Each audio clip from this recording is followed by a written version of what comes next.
काटसा act में India को waiver दिया गया है। बाइडेन जी ने मोदी जी से कहा कि आप हमारे एकदम खासम खास है, इसलिए आपको एक्स्ट्रा डिस्काउंट दिया जाएगा और आप पर कोई भी सैंक्शन नहीं लगाए जाएंगे। मोदी जी खुश, बाइडेन जी डबल खुश। खैर मजाक की बात एक साइड में, countering America's adversary through sanction act, काफ़ी लंबा चौड़ा नाम है काटसा।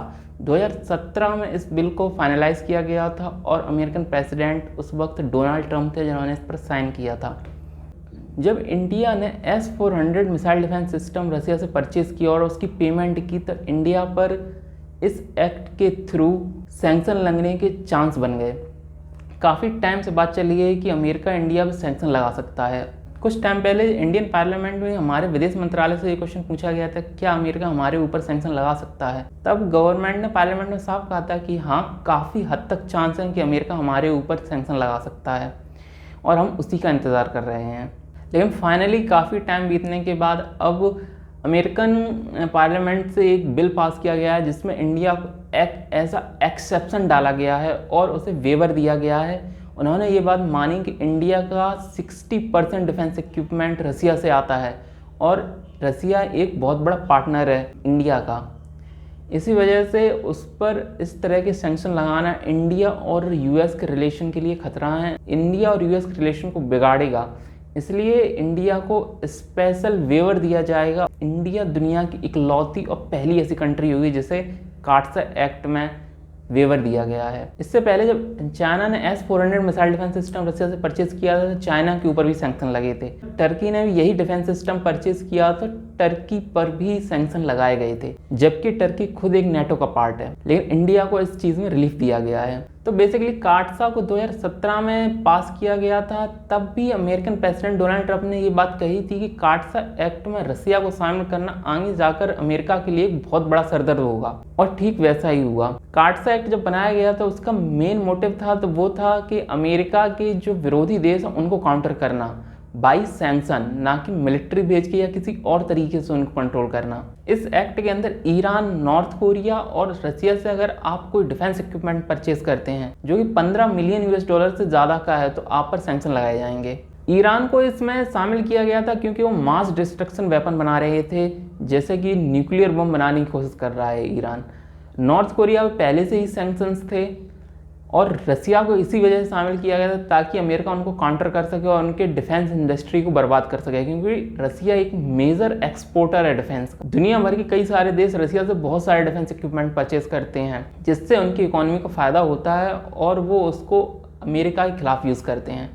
इसलिए काटसा में इन तीनों देशों को शामिल किया गया था। लेकिन अमेरिका ये बात बहुत अच्छे से जानता है कि इंडिया का जो डिफेंस आइटम है उसका 60% तो हम सिर्फ रूस से ही परचेज कर लेते हैं। और उनके जो सिर्फ अमेरिका की प्रेसिडेंट ही नहीं, उनके जो पार्लियामेंट के मेंबर हैं वो भी इस बात को समझते हैं कि इंडिया रसिया के रिलेशन काफ़ी ज़्यादा अच्छे हैं और इंडिया को इस तरह से एकदम से कह देना कि रसिया से डिफेंस आइटम परचेज करना बंद कर दे तो ये बिल्कुल भी सही नहीं होगा। इस इंडिया और यूएस के रिलेशन को आगे बढ़ाने के लिए हमें ज़रूरी है कि इंडिया के लिए हमें कोई स्पेशल स्टेटस देना चाहिए। सबसे पहले चाइना के ऊपर आते हैं। चाइना ने जब S-400 missile defence system purchase किया रूस से तब उसके ऊपर सैंक्शन लगे और अच्छे खासे सैंक्शन लगे थे।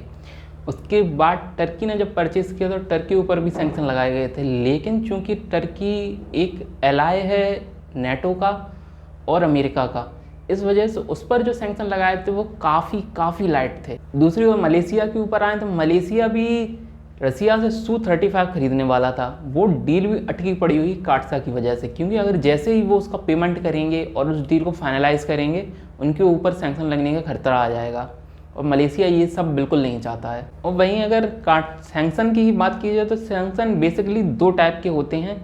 एक वो सैंक्शन होते हैं जो कंट्री स्पेसिफिक होते हैं, कंट्री खुद लगाती है। दूसरे होते हैं यूएन के सैंक्शंस जो यूनाइटेड नेशंस लगाता है। यूएन के सैंक्शंस ज़्यादा खतरनाक होते हैं क्योंकि उनको हर देश को फॉलो करना पड़ता है, मतलब सारे देशों की सहमति के बाद ही लगाए जाते हैं। जबकि कंट्री स्पेसिफिक जो सैंक्शंस होते हैं वो कंट्री खुद लगाती है और वो कई तरह के सैंक्शन लगा सकती है। अब ये डिपेंड करता है कि सामने वाली कंट्री उस सैंक्शन को मानती है या नहीं मानती है। यूएस का इन्फ्लुएंस पूरी दुनिया में सबसे ज़्यादा है और उसका जो इकॉनमी है वो भी बहुत ज़्यादा बड़ी है, उसकी अलाय है उसका नंबर भी बहुत ज़्यादा बड़ा है। तो ऐसे में उसके सैंक्शन को ना मानना कई बार कई देशों की इकॉनमी के लिए काफ़ी बड़ा खतरा बन जाता है। इसलिए एक तरीके से आप ये कह सकते हैं कि ज़बरदस्ती की जाती है देशों के साथ कि वो यूएस के सैंक्शंस को फॉलो करें, जबकि ऐसा करना ज़रूरी नहीं है। इंडिया ने ये बात क्लियर कही है कि जो भी काटसा का एक्ट है वो अमेरिका का खुद का पास किया गया, उनकी पार्लियामेंट के द्वारा पास किया है, खुद का एक्ट है, उसमें इंडिया का कोई रोल नहीं है। हम किसी भी तरह के सैंक्शंस को नहीं मानते हैं, हम सिर्फ यूएन के सैंक्शंस को फॉलो करते हैं। अब काटसा एक्ट में किस तरह के सैंक्शन लगाए जाते हैं? काटसा एक्ट में प्राइमरली 2 तरह के सैंक्शन लगाए जाते हैं। एक होते हैं प्राइमरी सैंक्शंस, वो सैंक्शंस उन देशों के ऊपर लगाए जाते हैं जो इसमें शामिल हैं, जैसे कि ईरान, रूस और नॉर्थ कोरिया। ईरान पर मास डिस्ट्रक्शन वेपन बनाने के लिए सैंक्शन लगाए गए हैं, इसलिए उसके यहाँ से जो ऑयल एक्सपोर्ट होता है उस पर बैन लगाया गया था और यही वजह है कि इंडिया ईरान से ऑयल नहीं खरीद पा रहा है। अगर उस ईरान से ऑयल परचेज़ करना है तो हमें हमारे ऊपर और भी कई सारी चीज़ें आ जाती हैं। नॉर्थ कोरिया पहले से ही अमेरिका की हमेशा से दुश्मनी रही है और वो लगातार न्यूक्लियर टेस्ट भी करता रहा है, इसलिए भी उस पर सैंक्शन लगाए गए हैं। यूएन के सैंक्शन भी उसके ऊपर लगे हैं। रही बात रूस की, तो रूस के ऊपर सैंक्शन इसी वजह से लगाए गए थे ताकि उसके डिफेंस इंडस्ट्री को बर्बाद किया जा सके। और डोनाल्ड ट्रंप ने इस बात को साफ कहा था कि रसिया को शामिल करना यूएस और रूस के रिलेशन को तो ख़राब करेगा ही, साथ में यूएस और कई और देशों के रिलेशन भी ख़राब कर देगा, क्योंकि कई देश आज भी रसिया से बहुत सारा डिफेंस इक्विपमेंट परचेज करते हैं। बेसिकली सेकेंडरी सैंक्शंस उन देशों पर लगाए जाते हैं जो इन देशों से आइटम्स परचेज करते हैं। इसमें कई तरह के सैंक्शन होते हैं। सबसे पहले जो सैंक्शन लगाए जाते हैं वो होते हैं पर्सन स्पेसिफिक, यानी कि जो उस डील को अप्रूव करता है उसके ऊपर सैंक्शन लगाए जाते हैं। उनके अकाउंट को फ्रीज कर दिया जाता है जो विदेशों में हैं, उनकी ट्रैवल पे बैन लगाया जाता है कि वो यूएस में ना घुस सकें, और भी कई तरह के जो बैन होते हैं वो लगाए जाते हैं। उसके बाद जब होते हैं उसके बाद फाइनेंशियल बैन लगाए जा सकते हैं, आपके ऊपर किसी भी तरह की रोक लगाई जा सकती है कि आप किसी देश से परचेज नहीं कर सकते कुछ भी आइटम। तीसरी ये होता है कि अमेरिका अपने जो डिफेंस इक्विपमेंट बेचता है उन पर बैन लगा सकता है कि आज से उन डिफेंस इक्विपमेंट को इस देश को नहीं बेचा जाएगा, जैसे कि टर्की के साथ हुआ था।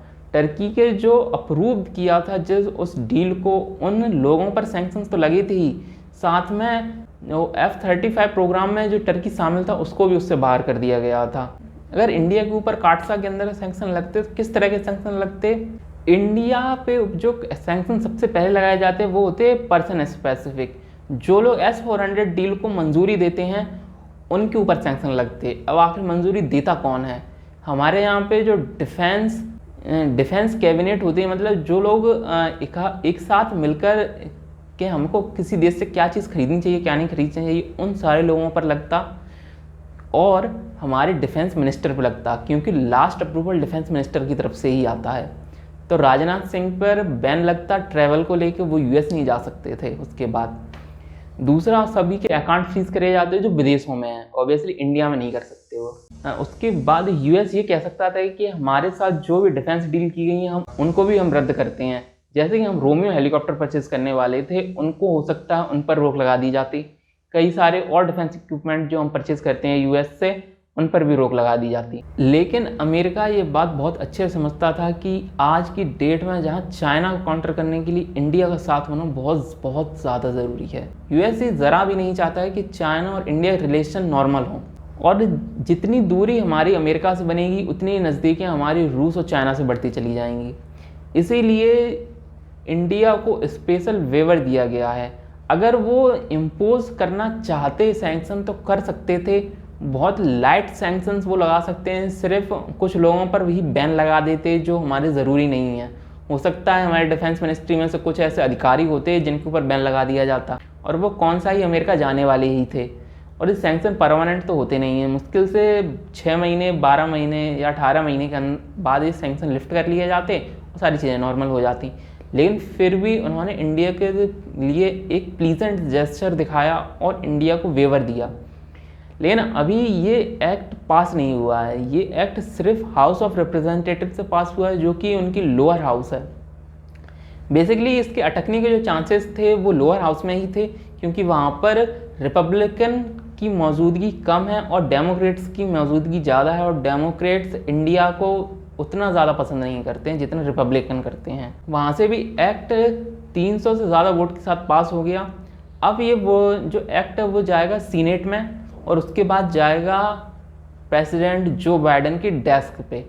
तो 99% चांस हैं कि सीनेट से पास हो जाएगा, और 90% चांस हैं कि बाइडन भी इस पर साइन कर देंगे, अगर सब कुछ सही रहा तो। अगर उनका कुछ मन बदल गया तो हो सकता है कि वो एंड टाइम पर आके मना कर दें और इंडिया के ऊपर सैंक्शन लगाने के और फाइनलाइज कर दें। बीच में कई बार ऐसी भी बातें उठी थी, अमेरिका की तरफ से यह कहा गया था कि आखिर इंडिया रसिया से इतना डिफेंस इक्विपमेंट परचेज ही करता है, हमारे यहाँ से क्यों नहीं करता। तब इंडिया ने साफ कहा था ये बात कि अमेरिका के जो डिफेंस इक्विपमेंट वो बहुत ज़्यादा महंगे हैं, और हमारे लिए संभव नहीं है कि इतना बड़ा अमाउंट हम सिर्फ अमेरिका से परचेज़ करने पर ही खर्च कर दें।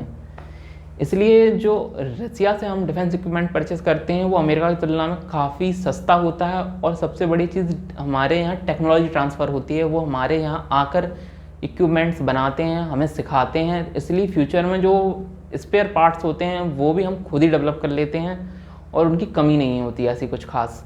बेसिकली इंडिया की जो फॉरेन पॉलिसी है उसके लिए कार्डसा एक्ट में वेवर मिलना एक बहुत बड़ी अचीवमेंट है, और इंडिया की ये फॉरेन पॉलिसी जो एकदम सटीक और सीधी है। इस टाइम पे हमारे जो विदेश मंत्री हैं एस जयशंकर साहब, वो बहुत ज़्यादा नॉलेजेबल पर्सन हैं, इसीलिए जब भी उनसे विदेशों में सवाल पूछे गए, कई बार उनसे इस बात को लेकर भी सवाल पूछे गए कि क्यों हम आज भी रसिया का साथ देते हैं, क्यों हम क्या कहा जाता है अपनी जो साइड है वो नहीं चुनते हैं यूक्रेन वॉर में। और ऑयल इंपोर्ट को लेकर भी हमारे ऊपर काफ़ी सारे सवाल उठे थे। तब जयशंकर साहब ने साफ कर दिया था कि इंडिया का पर्सपेक्टिव क्या है, हम कैसे देखते हैं अपने ऑयल इंपोर्ट को, कैसे देखते हैं हम यूक्रेन वॉर को। उन्होंने साफ कहा था कि अगर आपको देखना ही है ऑयल इंपोर्ट को तो पहले जाके यूरोप को देखिए। वीडियो आपको पसंद आया हो तो लाइक करना बिल्कुल ना भूलें, और दूसरे वीडियो देखने के लिए लिंक डिस्क्रिप्शन में दे रखी है, या फिर आप आई बटन में क्लिक करके भी देख सकते हैं। आज के लिए इतना ही, बाकी की बात किसी और दिन।